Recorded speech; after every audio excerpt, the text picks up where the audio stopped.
రాష్ట్రంలో కాంగ్రెస్ బీజేపీ ఒక్కటేనన్న నగ్న సత్యం బహిర్గతమైంది. హస్తానికి కమలం బి టీం అన్నది నల్లగొండ వేదికగా రుజువైంది. బీఆర్ఎస్కు వ్యతిరేకంగా రెండు పార్టీలు ఏకమయ్యాయి. బీజేపీ కౌన్సిలర్లు నిస్సిగ్గుగా కాంగ్రెస్కు జైకొట్టారు. దీంతో మున్సిపల్ చైర్మన్ పీఠాన్ని కాంగ్రెస్ కైవసం చేసుకుంది.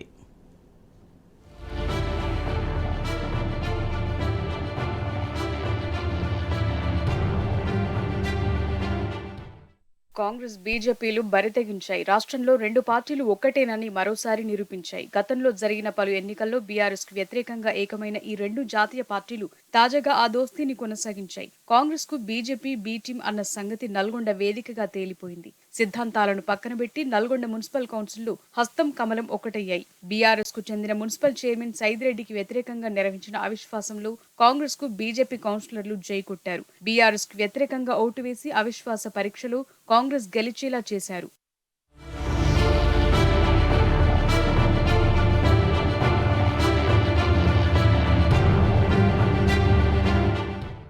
నల్గొండ మున్సిపాలిటీలో మొత్తం 48 కౌన్సిలర్లు ఉన్నారు. వారిలో బీఆర్ఎస్ 20 మంది సభ్యులుండగా కాంగ్రెస్ 20, బీజేపీ 6, ఎంఐఎం 1, స్వతంత్రులు 1 చొప్పున కౌన్సిలర్లున్నారు. అయితే శాసనసభ ఎన్నికల సమయంలో బీఆర్ఎస్ కు చెందిన 9 మంది కౌన్సిలర్లు కాంగ్రెస్ లో చేరారు. ఎన్నికల తర్వాత మరో 6గురితో పాటు స్వతంత్రులు కలిపి మొత్తం 7గురు కాంగ్రెస్ లో చేరారు.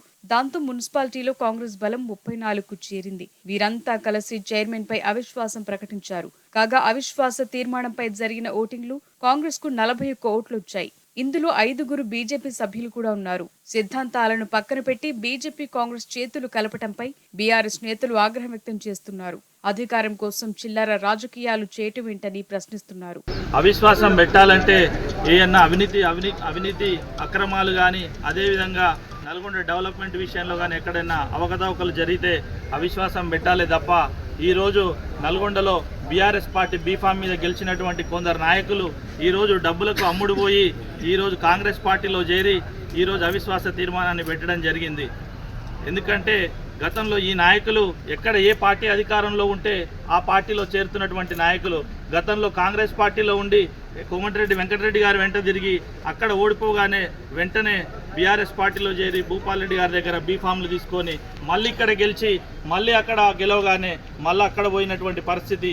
ఇటువంటి కౌన్సిలర్లు నల్గొండ పట్టణంలో అమ్ముడు పోయినటువంటి వ్యక్తులు రేపు రాబోయే ఎలక్షన్లలో ఖచ్చితంగా నల్గొండ పట్టణ ప్రజలు బుద్ధి చెప్తారని చెప్పేసి తెలియజేస్తా ఉన్నాను.